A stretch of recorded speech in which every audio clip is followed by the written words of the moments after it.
let's get to the reason we're all here tonight. Alex Osterwalder. I'm really excited to host Alex. We met quite a long time ago at the first time in person at the Lean Startup Conference, way a long time ago. And he's written, 5 awesome books. I'm sure everybody here has heard of Business Model Generation, Value Proposition Design, The Invincible Company, which is the book that we're giving away, Testing Business Ideas, which he co-wrote with David Bland, who we hosted that month. That's actually the first time we did it online, March of 2020. We took this online for David to come talk about that book, and also High Impact Tools for Teams. So he's an innovation expert. He's a co-founder of Strategizer, and he's going to be sharing with us his advice from 20 years of innovation. So with that, let me stop sharing my screen and turn it over to Alex. Thank you very much, Dan, and good evening, everybody. I hope I can see a couple more. Just turn on your cameras. I'm also going to get you to work a bit. So those who are in radio mode writing emails, not a good idea. So I'm going to get you to do some work, okay? So, and do a little quiz to see how good you are at this whole innovation thinking. Now, I'm going to switch, show a couple of slides. Don't hesitate to post questions in the chat. And Dan, if you see anything that you think, okay, that's urgent, we want to take this rather than wait because it's related to the content, happy to just pick that up. So with that, I'm going to disappear in the bottom right corner and start talking about building invincible companies. So that was one of the books that we published, and it kind of summarizes our 20 years of learning, right? So the title that we were talking about, where we bring everything together. And I'm going to take, a little bit, more strategic perspective. We're going to frame product thinking more in the business model space. So I think that's really important. And I remember giving a talk at Berkeley many, many years ago with product managers, and they asked, Alex, why are you talking to us about business models? We can't make those decisions. Well, everybody, actually, literally everybody in the company should understand the business model and contributes to the business model in one way or another. So you can't always decide on all of the aspects of a business model, but if you don't understand it deeply, if the management team can't communicate that right, you're not going to make optimal decisions, even if you can't change the business model per se. But I'm going to get to that in a bit. Now, before we dive into all of that, let me just tell you what I believe invincible companies are. So that sounds very arrogant. The point is actually no company can be invincible because the moment you feel successful is actually, I would say that's the success that corrupts future success. So the 3 characteristics that invincible companies have and that in the product space we really need to contribute to. First one is invincible companies believe they're not invincible. They constantly reinvent themselves while they're successful. So that's the key here, while you're successful. There's no start date to reinventing yourself. It's always. That's number 1. Number 2, they don't just compete on product, service, technology, and price. And I want to kind of get your thinking towards competing on business models, maybe around products and services, maybe just to figure out better market opportunity. And you'll be a better product person by understanding business models. The third one, I think this is the very hardest. So I mainly work with leadership of large companies. This is the hardest for them. Transcending industry boundaries, meaning there's no such thing as a bank anymore in 10 years. If you already look at Apple today, you can say, well, they make mobile phones, but it's not a mobile phone company, right? There's everything integrated. They completely exploded industry boundaries. Amazon, well, do they do e-commerce or do they do infrastructure for companies, web infrastructure? Well, they do both. Turns out it's the same business model with sub-business models. They completely transcend industry boundaries. And the whole thing means that if you're able to do this, if you're able to reinvent yourself on the product level, which I call more sustaining innovation, and on the business model level, you become a lot more resilient. And what you can see is that companies that have been working like this, even before the pandemic, take an Airbnb, they've been much more resilient than companies who don't have this in their DNA yet. Now, if you're in an established company, I saw some CEOs, entrepreneurs, if you're in a company that's established, you have a problem because all interesting things happen at the edges of the system. What do I mean with that? Is once you have a successful business, that's actually dangerous because you start to scale that business and you focus on scaling. Maybe you add, other aspects to it, but you forget where you came from. Every company was a startup one day. Take Nestle, you all know, makes great Swiss chocolate, biggest food company on the planet. They're really good at incremental innovation. That was, 150 years ago, that was a startup, but they lost those roots. So they're not very good at creating completely new growth engines. They're really good at incremental innovation, not so good at more radical transformative innovation. My favorite example is actually car companies. So I had the opportunity in January to talk to the top leadership, the top 100 of one of the top 3 car companies. No names shall be mentioned. And they have a huge problem because A, they see themselves as a car company, and B, they're not very good at reinventing themselves. So comes an outsider. We all know Tesla. You can love it, you can hate it, but they disrupted the car industry. And with the help of regulatory changes, they really had a big impact. I'm pretty convinced that without Tesla, we probably wouldn't have as much investments in electric vehicles. So what we see is a car company, right? That's the product we see. Now, it is a car company. It's actually the most successful luxury car at the moment. So great product.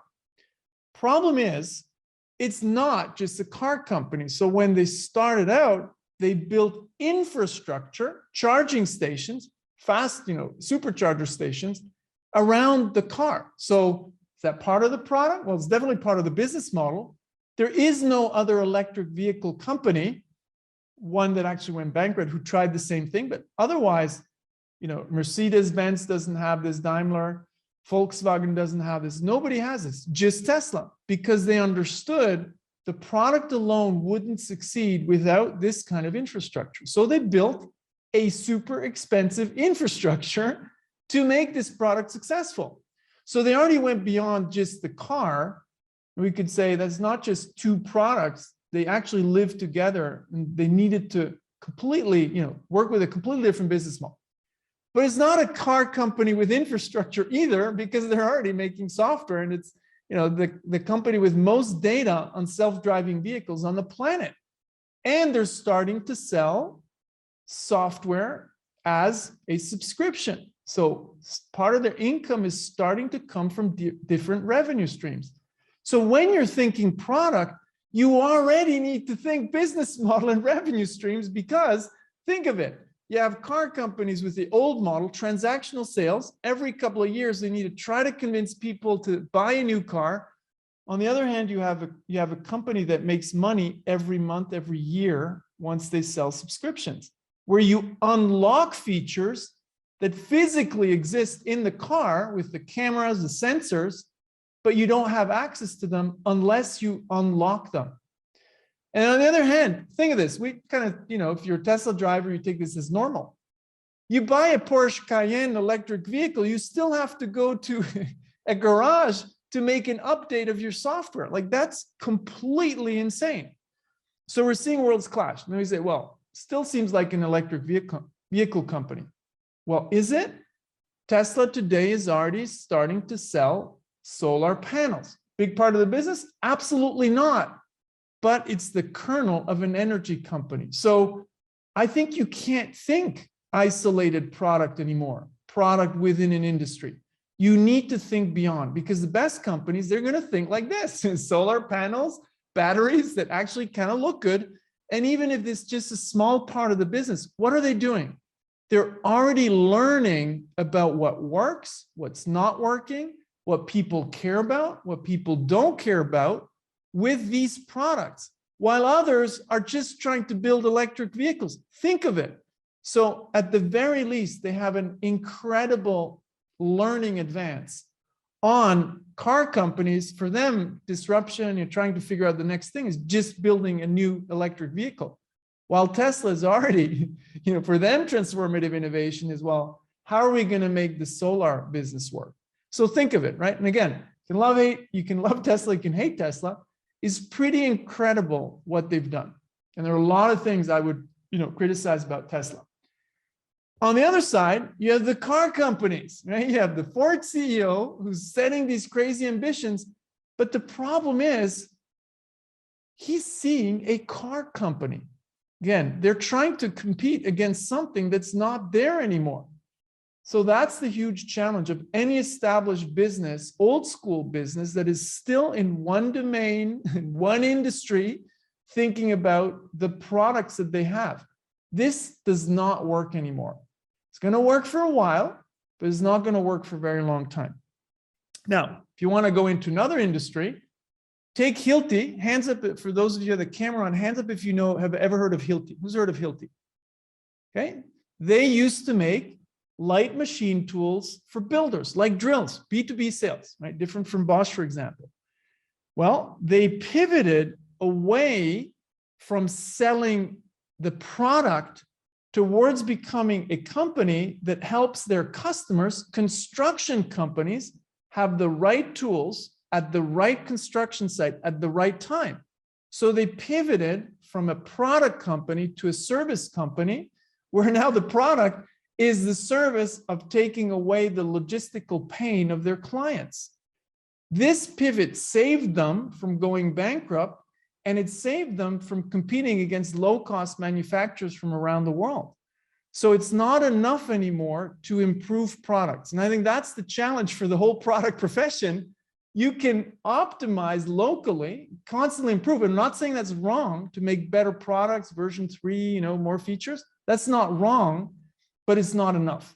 So I like to talk about efficiency innovation, sustaining innovation. That's where I would put new products, sustaining innovation, new products with the same business model, maybe digital channels, and transformative innovation, like what we're seeing here, Hilti moving from products to services. That's the kind of game where the real competition is happening today. Making great products, I believe, personally, only gives you the right to stay in business. It won't give you the possibility to outcompete anybody anymore because the game is played somewhere else. Now, just quickly, so who of you is more in a startup environment? Hands up. More young company, 1 to 2 years? Okay, quite a few of you. I believe today, startups are in a much better position to create the business models of tomorrow. Why? Because they're better funded than any innovation team on the planet that I know. Actually, I know maybe a couple, like Ping An or so, where they really are better funded. Maybe Amazon, you could argue. But most companies have underfunded innovation teams. Who of you in the call here is in an underfunded innovation team? Hands up. Or product innovation team. Okay, so a couple of you, hands up, right?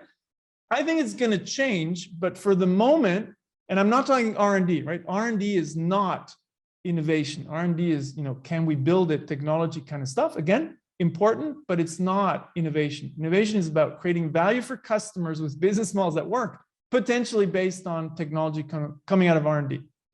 But so startups are better funded, and they're becoming so expensive that established companies can't acquire them anymore.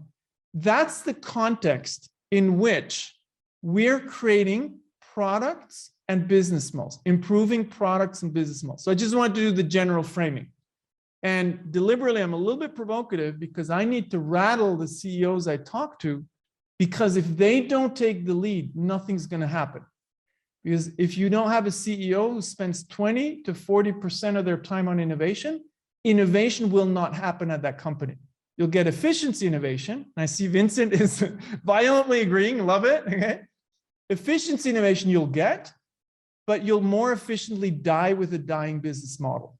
So what you really need is, in addition, again, I'm not saying it's wrong to improve products and do efficiency innovation, but it's usually not enough to survive the next 5 to 10 years.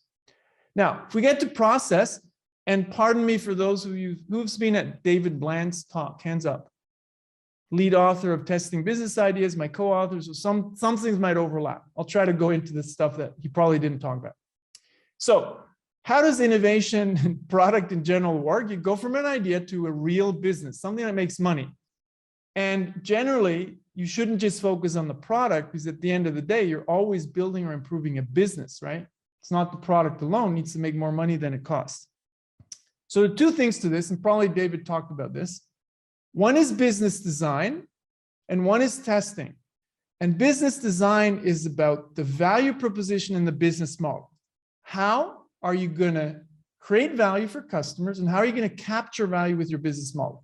So you ideate around these things, you come up with a prototype, a business prototype, meaning value proposition canvas or business model canvas. You assess the design of the value proposition and business model. Could that work? Business, is it good enough? Business big enough?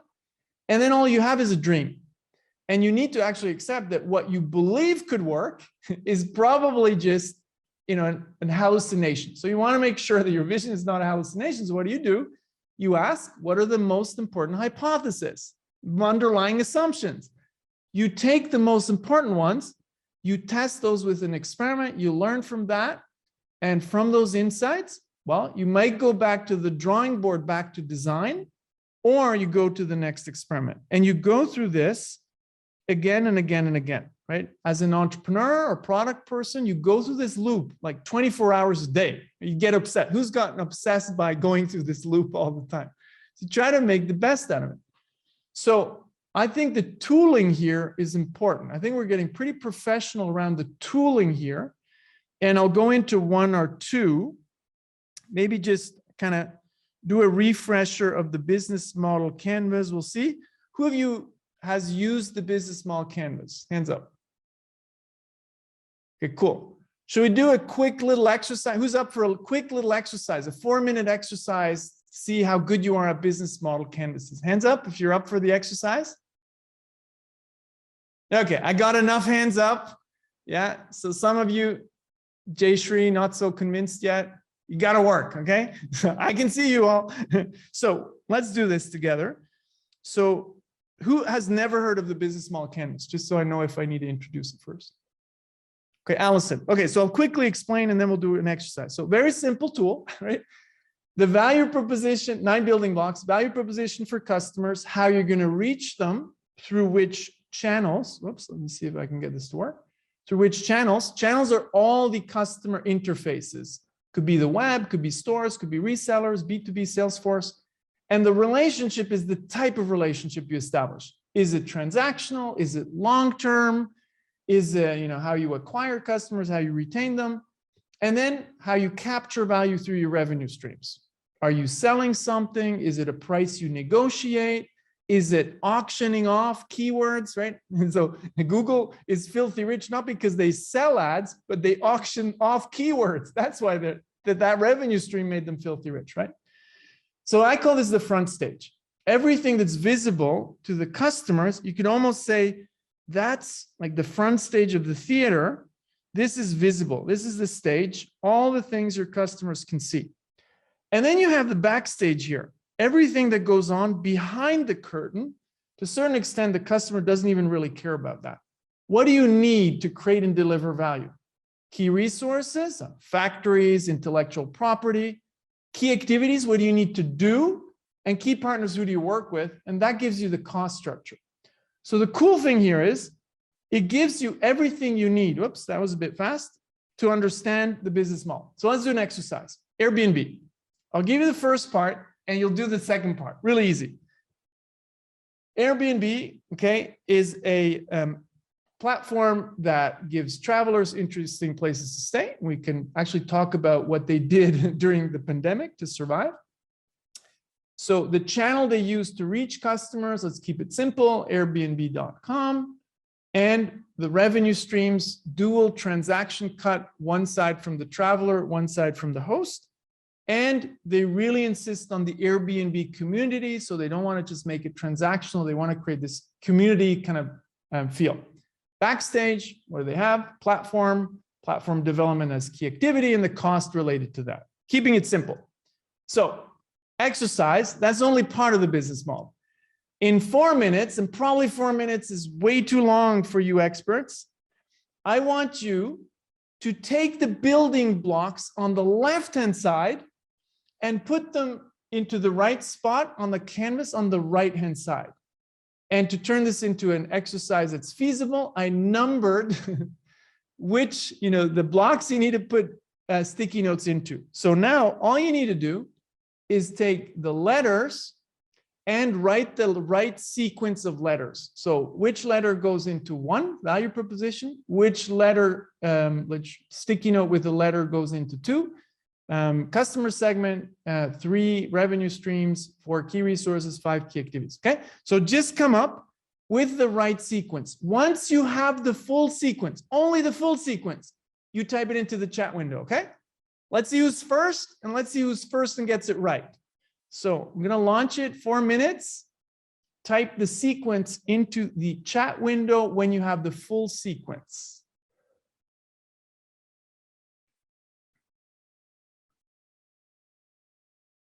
Okay, so let's have a look. I think we got enough answers. Awesome. Okay, now you already seen something I did here was a little bit of color coding, right? So this is a double-sided platform. So a product platform actually has 2 value propositions for 2 different segments. So if we look at the solution, who's got it right? G, C, A, E, B, D, F. Hands up if you got it right. Okay, a couple of you. Awesome, good. Wasn't too hard, wasn't too hard. So let me just disappear out of the window for a second. Make this work. Okay, so we have the hosts as the customer segment, and the value proposition to attract them is the possibility to rent out their idle property. So in a double-sided platform, you have 2 customer segments and 2 value propositions. So platform is not a value proposition, right? You have a different value. It's the same platform, but you have a different value proposition to travelers and to hosts. And what sounds kind of trivial, I always see people who put platform as the value proposition. Like travelers don't come for the platform, they come for interesting places to stay. Hosts don't come for the platform, they actually come out to rent out the idle property, right? So sounds trivial, but we always see these kind of mistakes. So next one, revenue stream. So technically they actually take a cut from both. You could put 1 revenue stream if you want, just 1 transaction fee. So this is what we call a double-sided marketplace, double-sided platform. If you had 3 sides, you'd actually have 3 colors, right? So that's the front stage. Again, keeping it simple. Backstage, so here's a big one that people forget, is that in key resources, you don't just put the obvious stuff like the platform itself. You put everything you need for this business model to really work. So what's one of the biggest assets that Airbnb has is actually the most rooms of any hotel chain, in quotes, around the planet. So the listing of third-party properties is one of their biggest assets. Actually, the other big asset is the number of people, the number of travelers who come to the website, right? I didn't put that, but those are 2 assets people often forget. So in terms of key activities related to that, managing relationships with hosts and owners. And those of you who followed how Airbnb managed through the pandemic, they actually put together a fund for the hosts because they knew some of the hosts were suffering because they couldn't make money. And in that time, they also pivoted to long-term stays in places near to travelers' homes because they actually wanted to get out of their, couples who were fighting during the pandemic, and you got all these things. And to keep the couples sane, you would have one person who would go to another place, Airbnb, maybe 5 kilometers down the road. So then the key partners, I put the hosts, so you can already see on the one side, hosts are a customer segment because you need to attract them with a value proposition. On the other hand, they really do become partners. So you can have a building block that is in both. It's here generally if you can just pay them and they come. If you need to have a value proposition to attract them, then they're definitely a customer segment, even if they don't pay. In this case, it's a transaction fee where they do pay. And then costs, payment to host property owners for the stay. So simple exercise just to show you kind of how the business model canvas works. Many beginners we see, they just fill out the boxes. What you have here is more of a story, right? So travelers, they come through the website to get this. And because I have a lot of interesting places to stay, I have this listing, which, you know, attracts the other way around. The hosts come and this becomes a value proposition to them. But there's a story. Things are connected. So the key thing when you're thinking products and business models is not just to fill out the boxes, but how can I create a better business model around a product?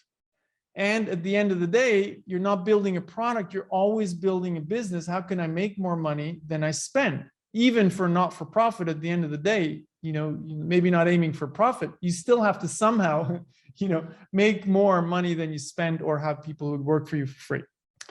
Okay, so that's Airbnb. And for the small story, they did get through the pandemic because they shifted the value proposition away from long distance travel, so just interesting places to stay, towards places near to people's homes because they wanted to get out of their home during the pandemic.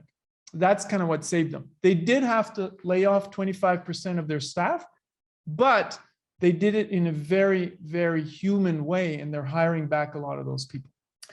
Okay, so that's just for a quick use of the business model canvas. Any questions related to the business model canvas per se, the technical thing? So it's a little bit basic, right? But maybe some of you have a question related to that. Anything came up? No? Okay, good.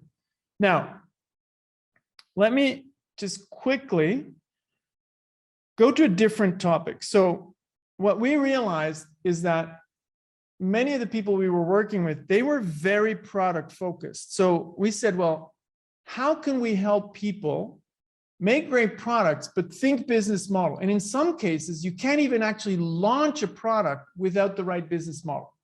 So typically, you know, years back when Xerox invented the photocopier, they actually had to invent a new business model to even bring the product to the market. So Xerox couldn't have launched the product without the right business model. So sometimes as a product person, you won't figure out how to make things work without the right business model. So we started coming up with business model patterns, which are nothing else than a reconfigurable kind of constellation of business model building blocks to create a better business model. And I'm going to show you just maybe one or two of these where the idea is, so we're going to start with greenfield. You have an idea of a market opportunity or a technology. Well, instead of just thinking product, what if you applied a pattern to bring the product to market with a business model, potentially very different from your competitors? And by doing that, having more success, you know, more sustainable success. And a simple example I like to use for the front stage is the iPod. So just very quickly, quick question, you can type into the chat window if you know the answer.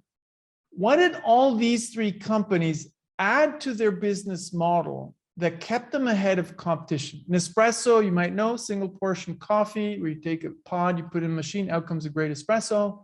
Windows, you all know. iPod, nobody's so young that you don't remember. My kids don't know what the iPod is.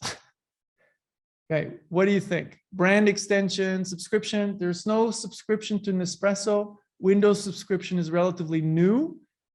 What did they add? Well, you could say they added that. iPod actually never had a subscription. Okay, so interesting, right? Now, here's what's really interesting is that they added switching costs to the product, to the business model, that made it difficult for customers to switch. Let me just kind of come back on board so you can see me. So this is what we call gravity creators. And it's the same pattern over and over again, where a company launches a value proposition for a specific segment, but they design the product in a way that it creates switching costs to lock in customers, not through a contract, not through a subscription, but through the product itself. And what that leads to, obviously, is increased customer lifetime value. right? So we know this from the razor blade model, all those kind of things. But what people don't really realize, sounds very basic, but most people, when they come up with new products, they don't actually ask this very simple question: how could I lock customers in? How could I make it difficult for them to switch? In particular, when you're in a transactional industry. That's exactly what Apple did with the iPod. Okay, they switched from a transactional industry selling digital music players towards one where they would lock customers in. So you may remember Steve Jobs pulling out this thing out of his pocket and saying, this is the first time we can put 1,000 songs in a pocket.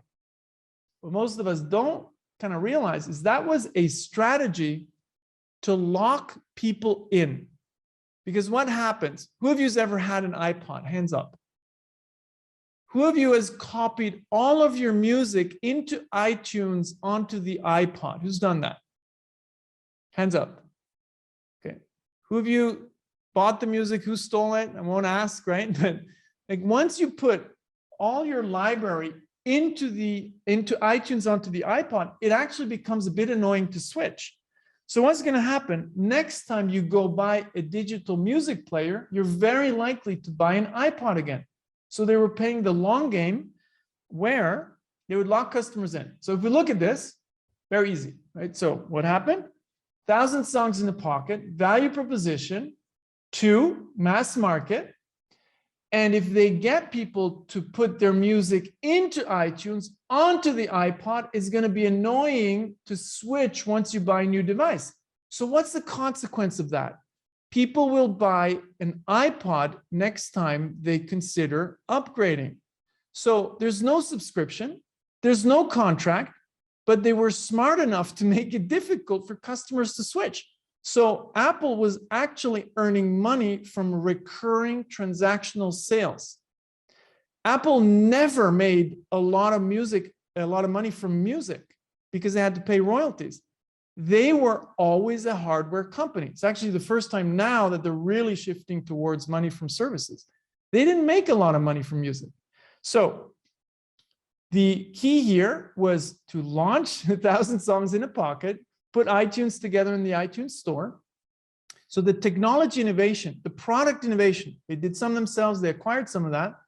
That was not just a product strategy. It was actually a business model strategy. That's the kind of thinking that we need to infuse into our product thinking. Because if you do that, you'll be so much more competitive. It'll be so much harder to compete against you because it's really hard to invent new products all the time. Guess why Apple today is practically invincible or very hard to disrupt? It's because it started with this, and today the extension is the App Store. Why can anybody compete against Apple other than Google? Is because both of those have millions of app developers that develop millions of apps. That's the extension of what you're seeing here. Think of it. So it's not enough to think product. Product is key, but you want to embed it in an amazing business model. Okay, do you have energy to do one more exercise? Hands up if you're fine for one more exercise like we just did. Okay, good, because now we're going to take the disruptor of Apple iTunes. So what is that? Obviously, we're going to go into Spotify. So if you look at Xerox, Kodak, and Spotify, these companies changed entire industries. How did they do that? With completely different revenue streams. And if you take Spotify, what was interesting is they brought a new revenue model into an industry where music was basically free because everybody pirated music. So the question here is, how could you create a different revenue stream to capture the value? And that's exactly what Spotify did. So we're going to do a little exercise, and I think in 3 minutes we can get it done. This was for a mixed audience where some people were doing it physically. 3 minutes will be fine. So again, same thing. Now I'm going to give you part of the business model, and you're going to have to come up with the rest. So let me get out of the way here. So you have free music streaming for music lovers around the world, and that's free. Okay, we're not even going to go into the ad support and all that. Now, what did they do? They made money from something else. And behind, the backstage, they had a couple of key activities that they needed to perform to make this revenue model work. So write down the 7 letters in the right sequence, and 3 minutes actually should do it. This was for a physical kind of exercise. So let's do 3 minutes to come up with the right sequence.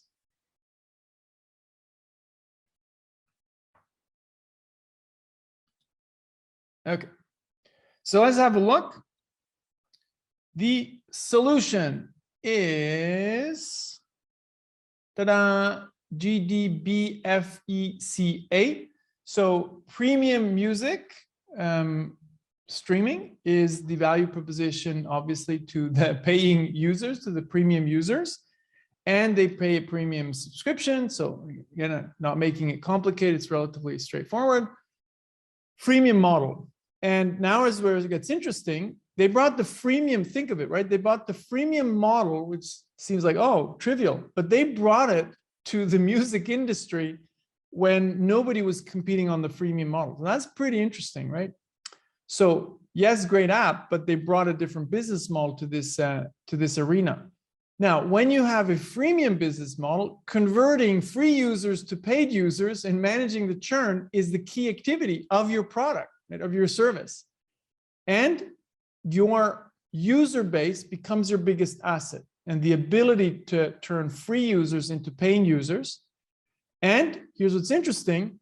You actually have to pay royalties for the free users who don't pay as just as much. Actually, they have to pay a little bit less than to the paying users, right? So you have to manage a really relatively sophisticated business model for this product. So you could say, well, it's just a streaming app. Well, it's a bit more sophisticated than that. And to make this business model work, they have a hard time, and they still do actually to a certain extent, negotiating the royalties for the free users and for the paid users. So a lot of the musicians attack Spotify. They're actually attacking the wrong entity. It's the music record labels that they should attack. Spotify is actually a victim to a certain extent of the record labels, who are also part owners. Anyways, that's the business model. And they've been extremely good at converting users to paid services. So they have among the highest conversion rates from free to paid users, in the entire industry, which is pretty amazing. So again, you might think of the product as the app, but there's so much more to it. And I believe any product owner needs to deeply understand business models. And you can't always decide on those, but you need to be part of the conversation at the very least. So that was a quick little insight into 2 different business models. Now, let's quickly go to the testing. The very simple question first. Why do businesses and products fail? Well, mostly, you look at this research from CV Insights, what would your guess be? Actually, the one I like most is companies building something that nobody wants, no market need. Like, why would 35% of companies build something nobody wants? Why would anybody do that? Why is anybody in this group working on a product that nobody wants? Hands up. And if you were in established companies like Nestle, some of you would have your hand up. Why? Because it's not people who are not smart. The processes are just not good enough. And to a certain extent, if you take this one here, ran out of cash, as we're looking at startups here, it's probably because they're building something nobody wants. So you could actually aggregate the first one and the second one. Now, an example, let me just make this first joke between, as Scott Cook has a good saying that, all the spreadsheets look good until they fail. So a good example of this, and I could actually taken a different one as compared to Tesla, is Logitech. Together with Google, they launched Google TV. Anybody of you have Google TV? Nobody, right? Well, oh, you do. You work for Google then? Were you involved in this project? Sorry to hear that. But so, how much cash did Logitech burn? This is 100 million. So for Google, that was not a crazy amount. For Logitech, a bit smaller company, it's not insignificant. And again, it's not that they didn't test at all, but they didn't do the modern kind of, what we know now as lean startup, customer development, quick testing, they often tested in a lab environment. Just turns out when you put a Google TV in a home, it's a bit different. So, the kind of insight here from Daniel Borel, the Logitech founder, is not uncommon when we build something nobody wants, right? So it's a phenomenon that happens way too often still. So I love how Steve puts it, inventor of the customer development process, the grandfather of the lean startup movement. There is a fine line between vision and hallucination, and you need to test. And what you maybe have seen with David Bland is the second part here, focusing on the testing. There are actually a couple of things you need to do. When you extract your hypothesis, I'm going to quickly show you, and you probably have seen this with David, so I won't go in too deep. You extract the hypothesis, and then you prioritize. You prioritize based on what's important, but also on which evidence you have or you don't have. And then you start to run the experiments and you start to learn, right? You get those insights. So when it comes to the hypothesis here, there are actually 3 or 4. We're going to focus on 3 first, and they really map nicely over the business model canvas. Do customers care about the product? We actually don't start with the solution. We should first start with what I like to call the circle, because it comes from the customer profile of the value proposition canvas. First, you need to test your customer assumptions. Doesn't even matter. You don't even need to think solution. You first start to really find evidence for the desirability in terms of jobs, pains, and gains. Then you have feasibility, and then you have viability. And if you look at most companies, they still, what do they still test first? What do you think most companies still test first? Feasibility. Can we build it? And obviously, anybody who's an engineer, look, of course I want to build something. Again, sorry for the bad joke. Any engineers in the room? But what we actually need to accept is there are different types of risks, different types of hypotheses, and we like to add adaptability, contextual things like the regulatory environment, right? So Airbnb and Uber had to think about regulatory hypothesis, potentially infrastructure, all that kind of stuff, timing.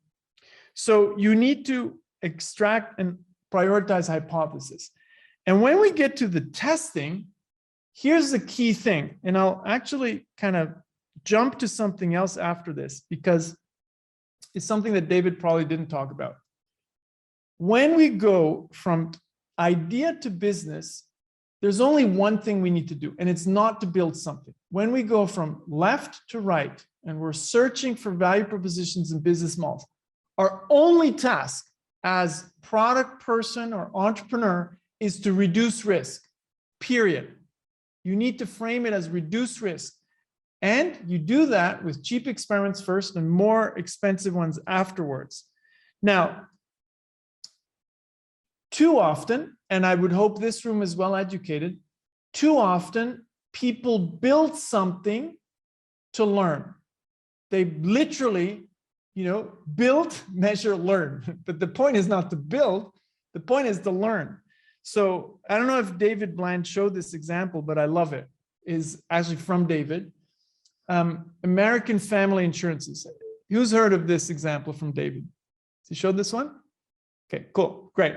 So they wanted to launch, this was an insurance company in the US, they wanted to launch a new type of insurance targeted at farmers. So corn farmers actually, and crop farmers, I think, right? So now they came up with the core hypothesis that small and mid-sized cattle and corn farmers, that was the context, would want a new type of insurance, okay? That was the hypothesis.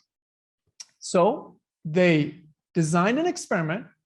They would not build something. They would create a marketing brochure and distribute that at a farming trade show with a clear so-called CTA, call to action. So they wouldn't just ask people, do you like this, based on the brochure? You could do that first. What they would measure is not how many people would like it, but how many people would get in touch after the trade show? And as a threshold, they put, 20% of the target farmers were interested and contacted them, they would see that as a success. Okay, so that was the experiment that they designed, and the experiment looked like this. And you can see the call to action here. Okay, so you could use this to show it to farmers and get some first kind of qualitative input. But what's more interesting is, and we'll go back to that in a bit, is the call to action. So haven't built anything, and they learned a ton. So what did they learn? Well, same hypothesis. They observed first 15% of target farmers who received the brochure actually called or emailed them. Now, they talked to farmers and learned more. Actually, what they did learn was that cattle farmers' pain points seemed more important than those of the corn farmers. So based on an insight, they pivoted the value proposition and the whole marketing to be more focused on cattle farmers, right? So experiment, insight, and segmentation happening after, right? Many times we do segmentation when we design the product, rather than saying, well, we don't really know.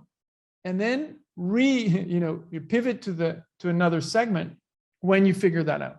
So I love this example because too many teams I see, they still build stuff to learn. And there is a point where you build, but it's not at the beginning. And there's one last thing I want to show you, because I think I'm talking a lot, is, well, when we learn, how do we judge if we're making progress, if we're de-risking a product or a business model? And the key here, which is obvious to you, but we need to kind of introduce this in companies first, is that the amount of work a team doesn't really matter. Activity doesn't mean progress, right? Activity doesn't mean progress. So what is progress when you're working on products and businesses? It's the amount of evidence that a team can show to support an idea. That's progress. And in some cases, the team will not come up with evidence. So it's also progress to a certain extent because you're going to kill the project. So the most important skill in innovation and product development is to kill stuff. Who of you today is in a company that's really good at killing projects? Hands up. Based on evidence. Anybody? Jen, great, awesome, congratulations, because that's very rare. Many projects that kind of survive because nobody wants to admit, hey, this is a failure. Nobody's going to want this. Now, that's why we came up with the Project Scorecard, where we get teams and leaders, actually both, to score their projects, not based on do we like this idea, but based on the evidence that the team collected. So there's a scale, and this is where it gets fun. So I think this is the most important thing that you're going to hear today from me. It's something I haven't seen anywhere else. If you've seen something like this, tell me, because I'm curious. So when you start, your idea is unproven. You have no evidence. You might have some, right? Because you don't always start from scratch, depending on the product you're working on. What we really want is sufficient evidence to really move forward confidently. So on the less at the weaker evidence side, we call it light, because we don't want to call it weak, because otherwise the team looks stupid if they bring weak evidence to the table. No, light evidence. So when people tell you they're interested, or when they have an opinion, oh, it's a great product, or they make a low investment with their email, that's more on the light side. But then on the other side, if they do stuff, if they put money on the table, if it was a real world kind of transactional, simulated sales, that's strong evidence. So the scale looks like this, that we go from 0 to 5. 0 is no evidence. 1 is if customers, and we'll focus on customers, because you do the same thing for supply chain. If customers tell you this is interesting, I have this problem, I have this job, that's level evidence 1, because they just tell you. It might be lying, depending on the product you're trying out, right? Light evidence with a real artifact. So I show them, hey, I'm going to make this new digital cowbell, and you talk to them with something they can see, or the brochure would also be a prototype. That is level 2 evidence, because cool cowbell, right? The level 2 evidence is they've seen something, so it's more concrete. Doesn't really maybe exist, but brochure or 3D print is real. But then we get to do, and this is a clear line between say and do. So in the brochure, we had a call to action. That's light evidence. If they call me or if they send me an email, I'm now at level 3. So brochure alone would be here if I talk to them with the brochure, but brochure with CTA is now level 3. That's stronger evidence than if they just say they're interested. They're doing something. Level 4 is if their investment in the call to action is bigger. It doesn't need to be money, it could be reputation. A surgeon who puts their reputation on the line, that's strong evidence, okay? And level 5 is when it's irrefutable evidence from markets. So you simulate a sales, not possible in B2B often, but in B2C done all the time. And then you say, hey, this was an experiment, great. So 5 levels of evidence. So you're going to judge normally everything on these 5 levels of evidence. So what we do is actually, we get teams and juries to score desirability, feasibility, viability, and adaptability in terms of these 5 levels. I won't go into the detail, but we are going to do a last exercise before we get to earn Q&A. So we have 5 levels of evidence. We have 2 minutes, and we have different pieces of evidence. So you know the drill. It's a little bit different. It's not a sequence. You need to just allocate the right letters to the numbers. So interview, the free flow interview goes into which category? 0, 1, 2, 3, 4, 5. Interview with storyboard goes in 0, 1, 2, 3, 4, 5. When you have the full kind of sequence, you have a number for every letter. You can post it and brag if you're the first to get it all right. You're the smartest person in this webinar. Okay, let's have a look at this together. So it was relatively straightforward, right? So A1, B2, C4, D3, E1, F4, G5. So this one clear. Now, why is this interesting? What I'm showing you here? Because the number of teams I've seen who say strongly validated, and then you ask, well, what did you do? Well, we did 20 interviews. Okay, there might be some industries where 20 interviews means something. In most industries I know, 20 interviews is 20 interviews. That is very light evidence. It's great. I'm not saying it's wrong, but it's just a start. Okay, well, we actually showed them storyboards and got really good feedback on the storyboard. Okay, you just graduated to level 2. Well, what about a deposit paid? Well, probably we're more on 4. So some of you might know, maybe David, I didn't want to show the same example. David likes talking about Tesla that pre-sold, 100 cars for $100,000, right? That's a good kind of evidence. And then they did it again with the Model 3. Then we have the Facebook ad with a button to sign up, clearly a 3. Discussion forums, more on the 1, what people say in a forum. A signed letter of intent, very good one in business to business, very powerful. Generally, I put that at 4 because they're putting their signature under something. And sales from a pop-up store would be 5, right? Bit harder in B2B to get to that level 5. But now the point is that we can now score with a little bit more objectivity.